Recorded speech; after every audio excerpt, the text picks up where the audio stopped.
All right, jumping into this deep dive on kid businesses. We've got this book, Kidpreneurs, Young Entrepreneurs with Big Ideas, and wow, it's fascinating.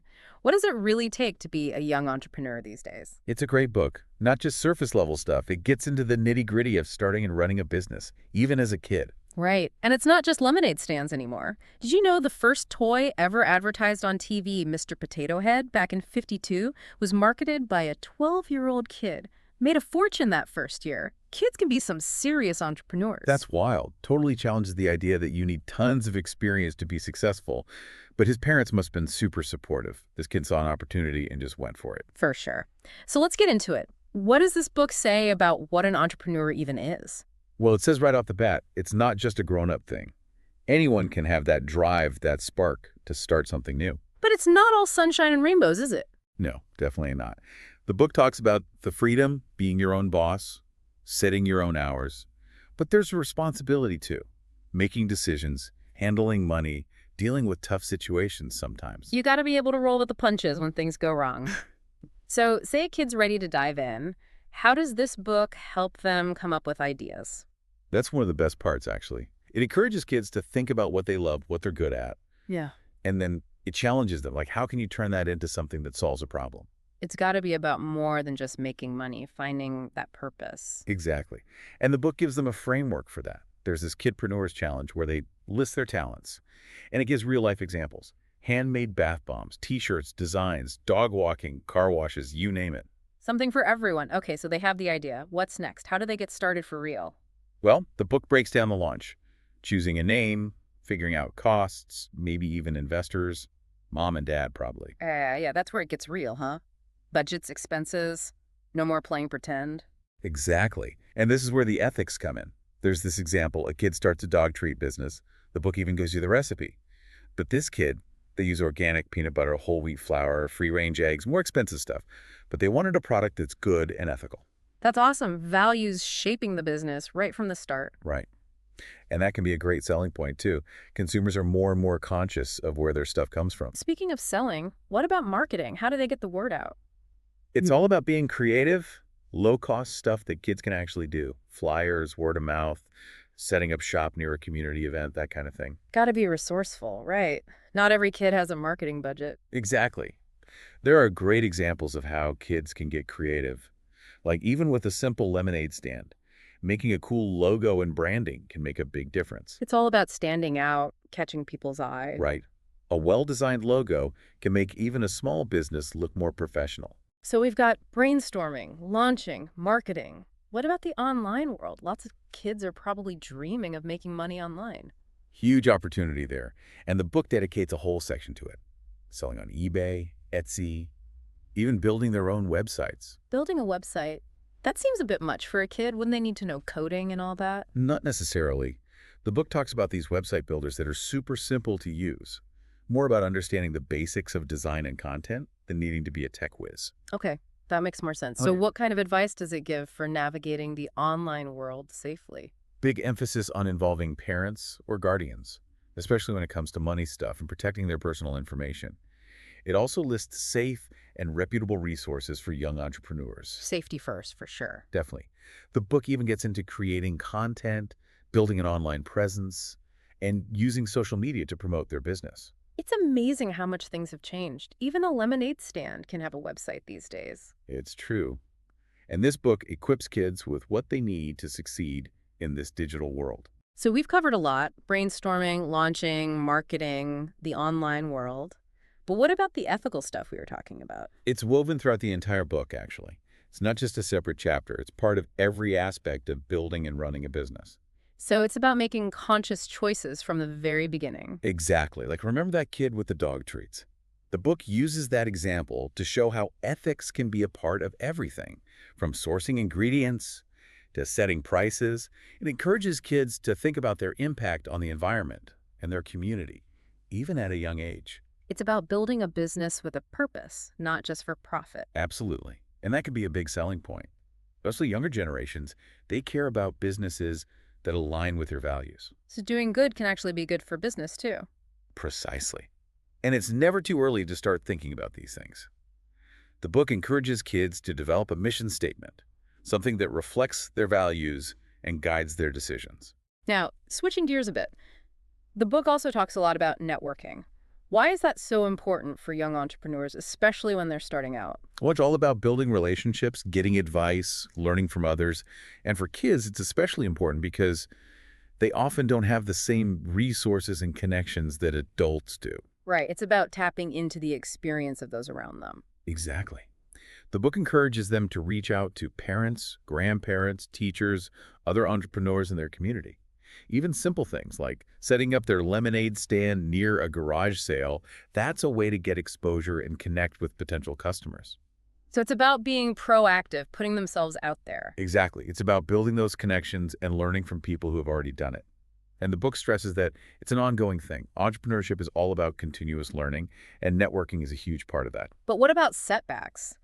Every entrepreneur, even the most successful ones, face rejection. How does the book address that? It talks about it as a normal part of the process. Encourages kids to see setbacks as opportunities to learn and grow, not as reasons to give up. It's about building that resilience, that growth mindset. Exactly. The book gives tips on how to deal with rejection, like figuring out what went wrong, asking for feedback, and trying again. It reminds kids that success often comes from learning from those mistakes and not giving up. It's about bouncing back, adapting, and becoming even stronger. Absolutely. And the book also talks about asking for help from trusted adults like parents, mentors, or teachers.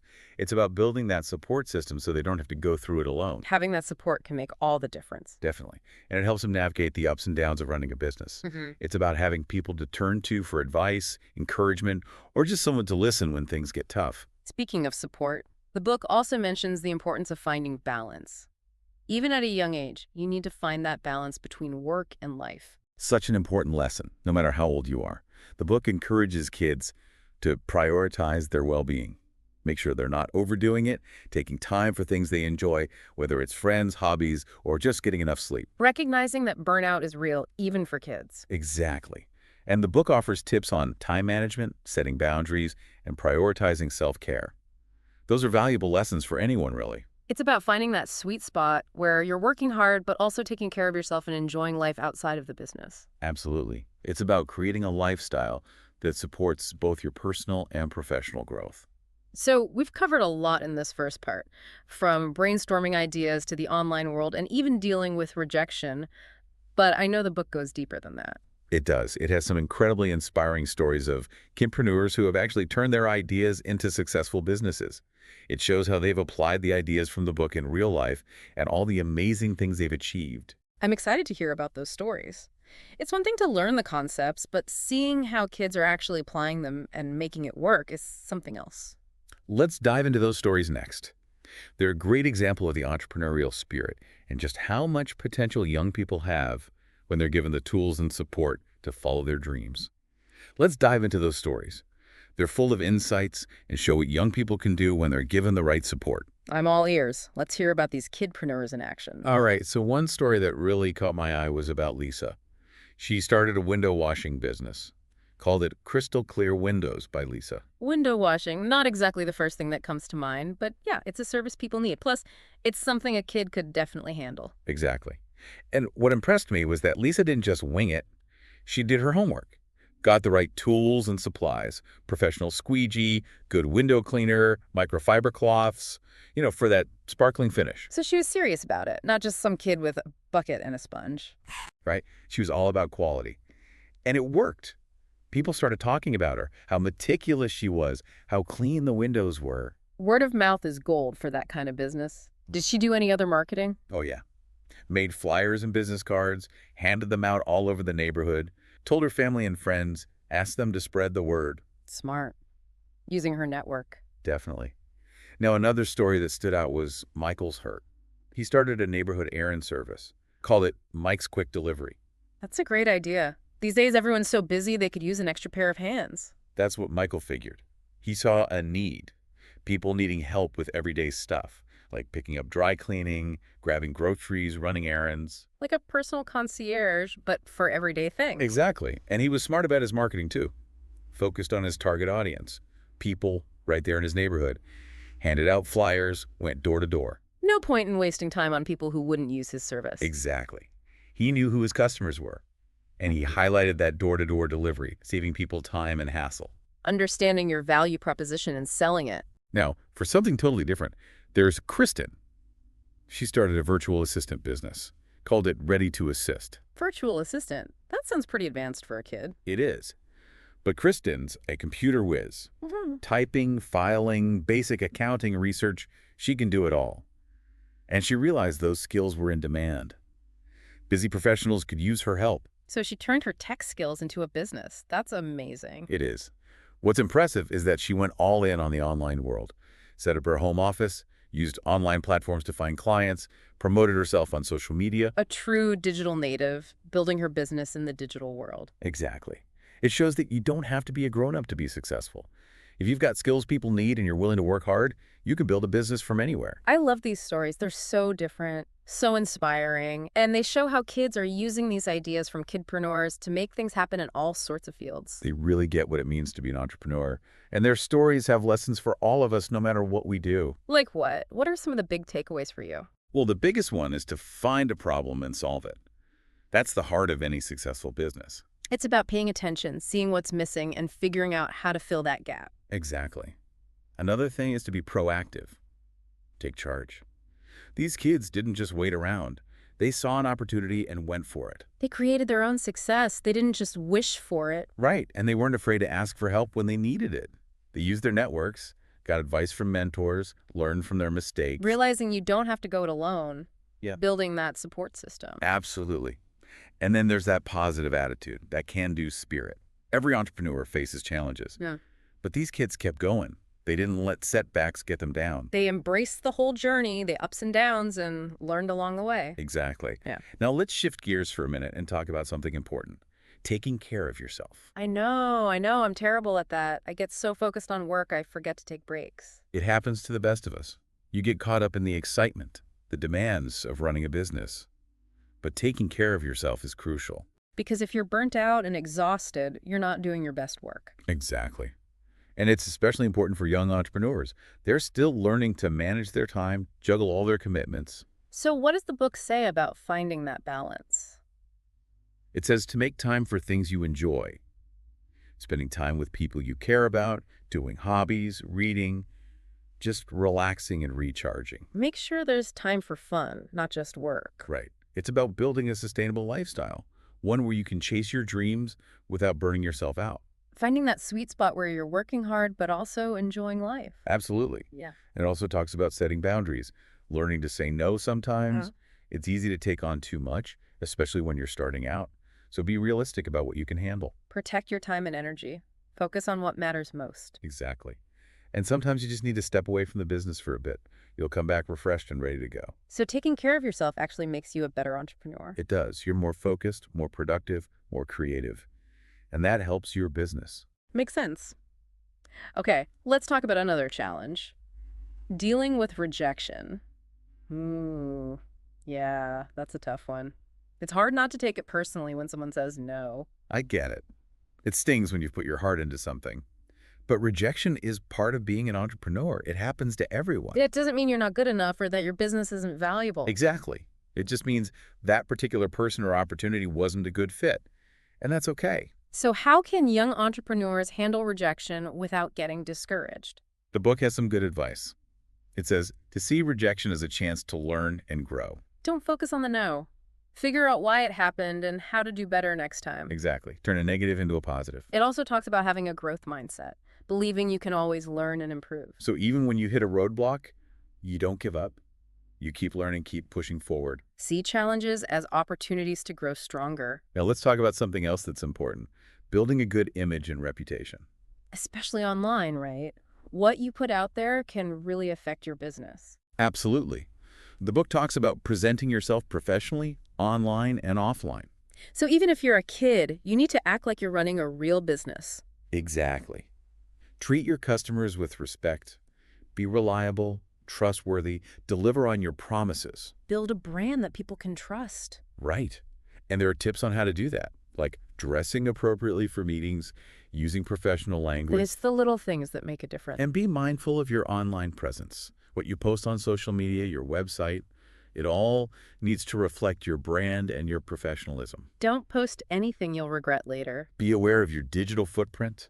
Make sure it's something you're proud of. Okay, now for something that's essential for any business, managing money. This is so important for everyone, but especially for young people. They're just starting to learn about finances. Because even if you're running a small business, you need to know about income, expenses, profits, savings. Exactly.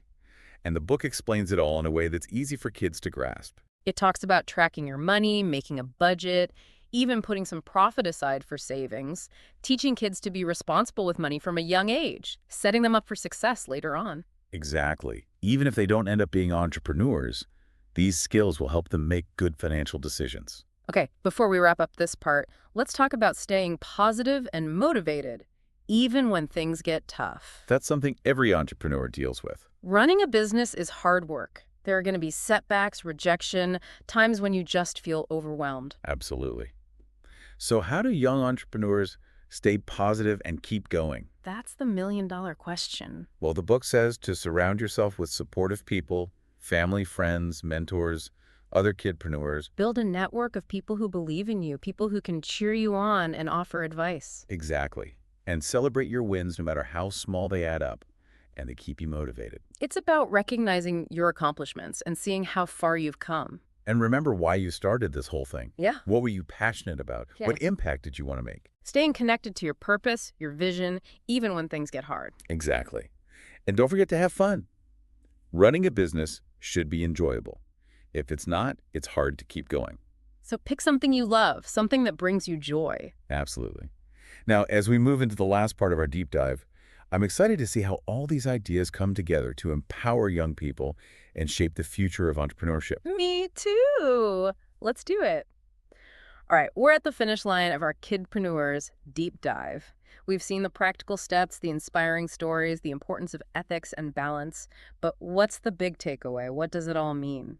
That's the question, isn't it? What's the bigger picture? I Yeah. think this book, even though it focuses on kids, it has something for everyone who's interested in entrepreneurship, no matter how old you are. So it's more than just a cute little guide for kids' lemonade stands. There's some real wisdom there. Absolutely. It goes deeper than that. It talks about the core principles that make any business successful.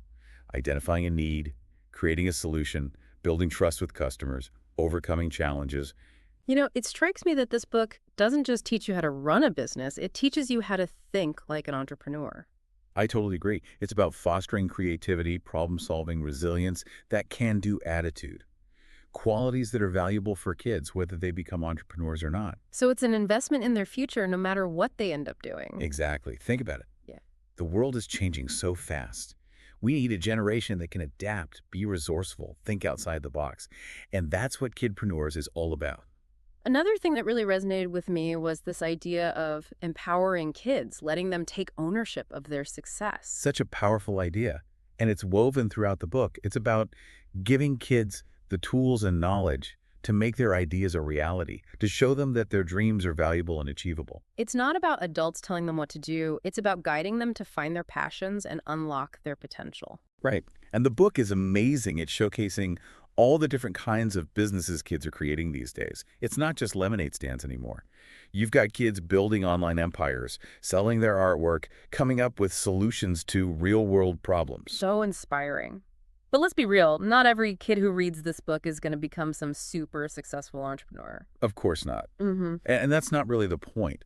The beauty of this book is that it goes beyond just the financial side of things. So it's not just about making money. Exactly. It's about purpose, building confidence, empowering kids to make a positive impact, whether it's in their community or on a larger scale. You know, that reminds me of another big theme, ethical business practices. That's woven into every part of this book. Definitely.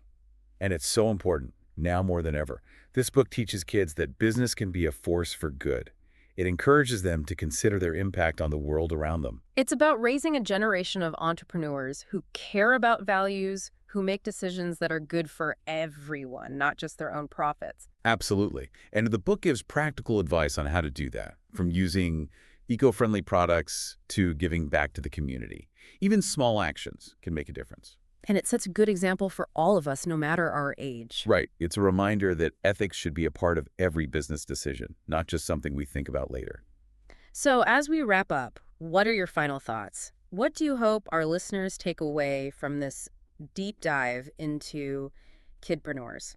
I hope they feel inspired and empowered, inspired by the stories of these incredible kids who are already changing the world, and empowered to believe that they can achieve amazing things too. And I hope they realize that entrepreneurship is about more than just starting businesses. It's about building character, resilience, and a mindset that will help them succeed in life no matter what they choose to do. Beautifully put. This book shows us that anyone can be an entrepreneur.